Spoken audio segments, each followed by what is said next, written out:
This is our country. It's your future, and we're building it together. We're catalyzing a series of nation-building projects in energy, in trade, critical minerals, transport, data, and beyond. These projects will make Canada stronger, more resilient, and more independent. They'll create good jobs and grow our economy, providing the resources that we need to take care of ourselves and take care of each other.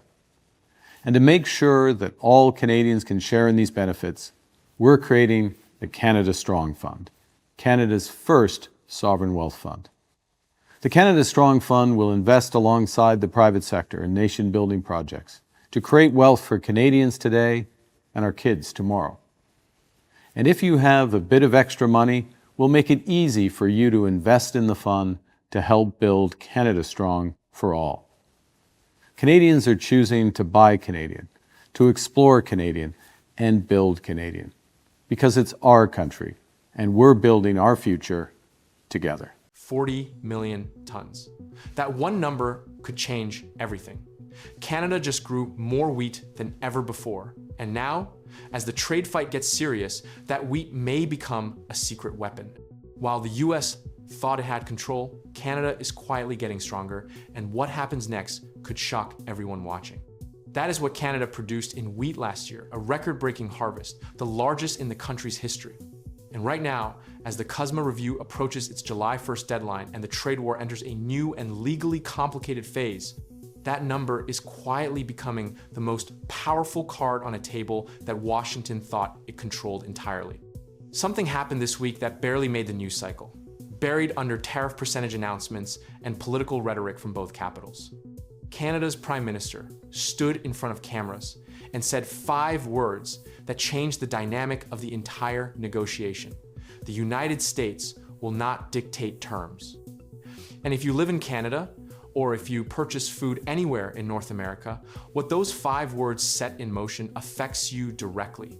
The Trump administration pushed hard this week for what sources are now describing as an entry fee, a series of upfront concessions Canada would need to deliver before formal CUSMA talks even begin. Not concessions made during a negotiation, concessions made before the negotiation starts. The US Commerce Secretary compared the structure to buying a Costco membership. You pay before you shop. The framing positions Washington as the store and Canada as the customer seeking admission. Carney did not simply refuse the entry fee. He reframed the conversation entirely. He made clear that Canada has already made significant concessions twice without receiving anything in return. He said there would be no more freebies. Canada would sit down, work through the issues, and make counterproposals, but on its own terms, not Washington's.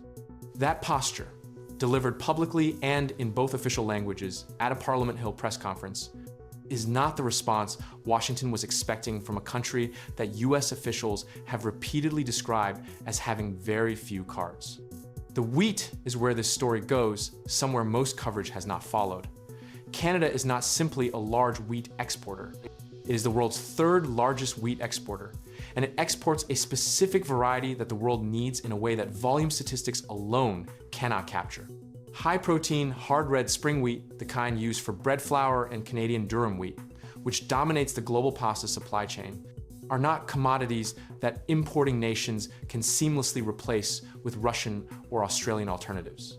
Canada held roughly 98% of Morocco's durum wheat imports, and a massive share across North Africa and the Middle East. The MENA region, the Middle East, and North Africa consumes 1/3 of the world's wheat imports, while representing only 6% of the global population. Many of these nations cannot feed their populations without imported grain. Canada's durum exports to MENA alone were valued at just under 1.1 billion Canadian dollars in 2024. That is not a trade relationship. That is a food security lifeline. In the 2023 to 2024 crop year, Canada shipped nearly 21.8 million tons of wheat to 65 countries: China, Indonesia, Japan, Bangladesh, the United States among them. More than half of all Canadian wheat exports go to Asia, where demand for high-protein spring wheat is growing year over year.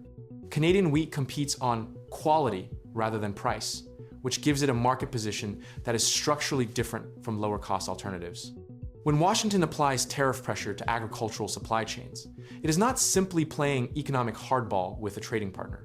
It is applying pressure to a country that holds a significant key to global food stability.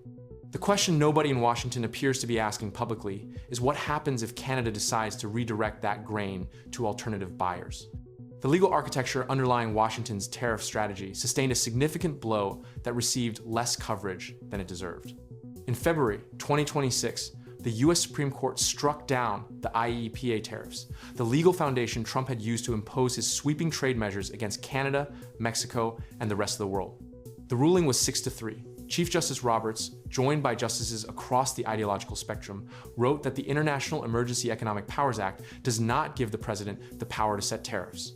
The court characterized tariff authority as a branch of the taxing power belonging to Congress, not the executive.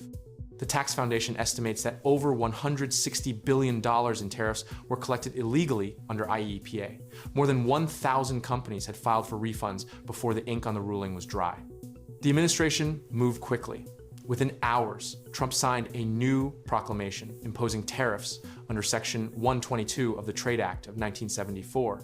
But Section 122 caps tariffs at 15% and limits them to 150 days without congressional approval.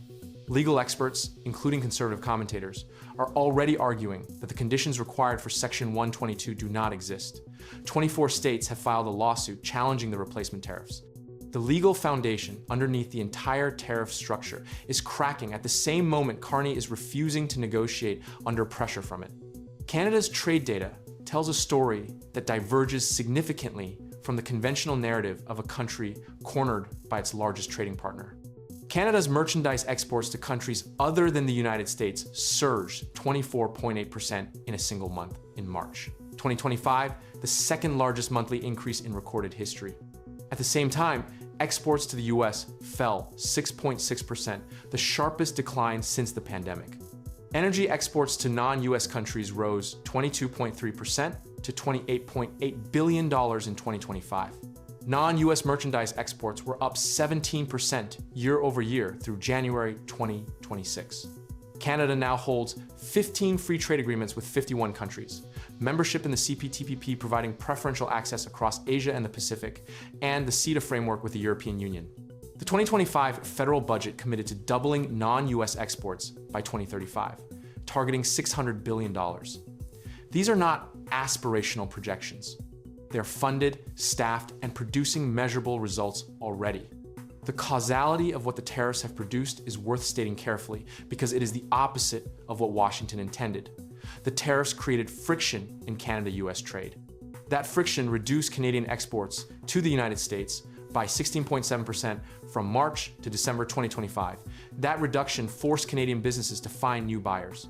Those new buyers in Europe, Asia, and the Middle East are now established commercial relationships, not emergency alternatives, but durable partnerships with their own contractual structures and growing volume. The tariffs designed to pressure Canada into compliance have instead accelerated the exact diversification that makes Canada less dependent on American demand. The cause produced the opposite of its intended effect.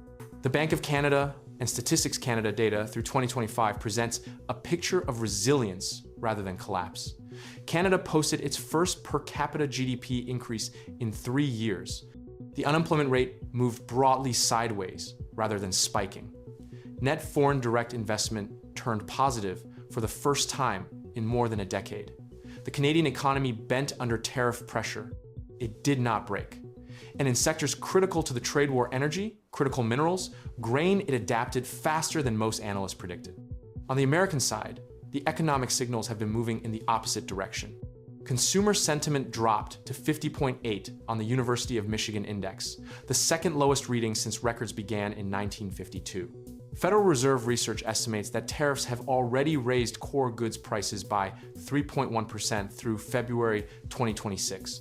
Businesses absorbed most of the tariff costs in 2025 by drawing on pre-tariff inventory, but that inventory is running out. Analysts estimate the share of tariff costs absorbed by businesses could shrink from 80% to 20% later this year, meaning American consumers are about to absorb the full weight of a tariff regime whose legal foundation has been struck down by the Supreme Court. The U.S. Trade Representative told Congress this week that CUSMA has worked well for American workers in some sectors. That is not the language of a country negotiating from unquestioned strength. That is the language of a country starting to calculate the cost of its own strategy. 40 million metric tons of wheat, record production, record exports, locked into growing commercial relationships across 65 countries, backed by a legal landscape shifting against unilateral tariffs, and a prime minister who told the world's largest economy that it does not get to set the terms. That is not the description of a country that has run out of cards. That is a description of a country that has been quietly stacking the deck for over a year and is now ready to play.